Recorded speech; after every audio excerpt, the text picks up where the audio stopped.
a cycle of beta oxidation, one acetyl-CoA is produced, one FADH2 is produced, and one NADH is also produced. Now we want to find out the energy heat from beta oxidation of fatty acids. Let's use palmitic acid as a case study. Palmitic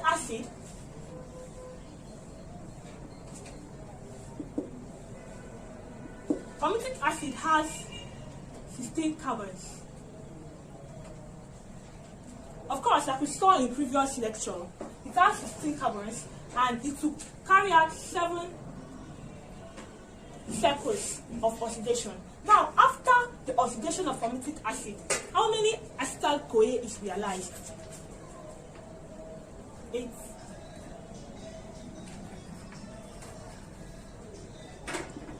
8 acetyl-CoA is realized after the complete oxidation of palmitic acid.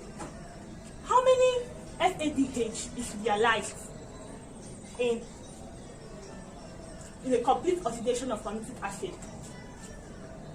7 FADH2. Remember, because it's 7 cycles, so we have 7 FAG, 7 FADH2, and of course we will have 7 NADH2. Now let's talk about the energy heat properly. That is the ATP. The ATP it can produce, it can heat. Now the acetyl-CoA produced goes to the citric acid cycle, where it is further oxidized and yield 10 molecules of ATP. That is for each acetyl-CoA that enters the TCA cycle, 10 molecules of ATP is needed. So we have ATP, 10 molecules of ATP is needed. That means we have 10 times 8, because we have 8 acetyl-CoA and 1 acetyl-CoA we yield 10 molecules of ATP. So we have 8 times 10 will give us 80 ATP. That means acetyl-CoA, gotten from the oxidation of palmitic acid, he gives 80 ATP molecules. Sorry. Now, That's the FADH2 realized from the oxidation goes to the goes to the electron transport chain, where it is oxidized, and the oxidation of FADH2 yields 1.5 molecules of ATP.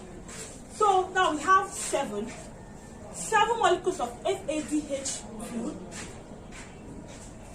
We yield how many molecules of ATP? If one FADH2 yields 1.5, 7 is going to yield about 10.5. The NADH also goes to the electron transport chain, where it is oxidized, and the oxidation of 1 molecule of NADH gives or yields 2.5 molecules of ATP. Now, if 1 molecule of NADH gives 2.5 molecules of ATP, 7 molecules of NADH will give how many molecules of ATP? We have 7 times 2.5, which is going to give us about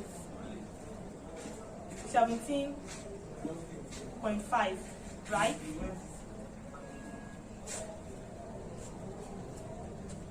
If we add these numbers, we're going to get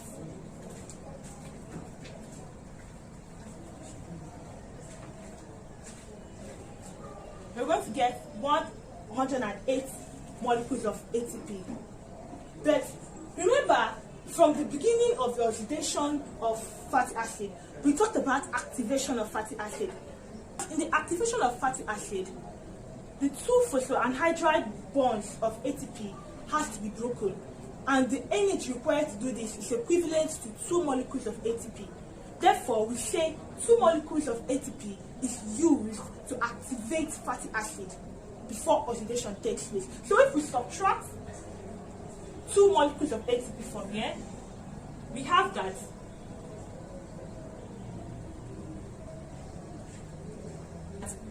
we have that 106 ATP molecules is realized per mole of palmitic acid oxidized.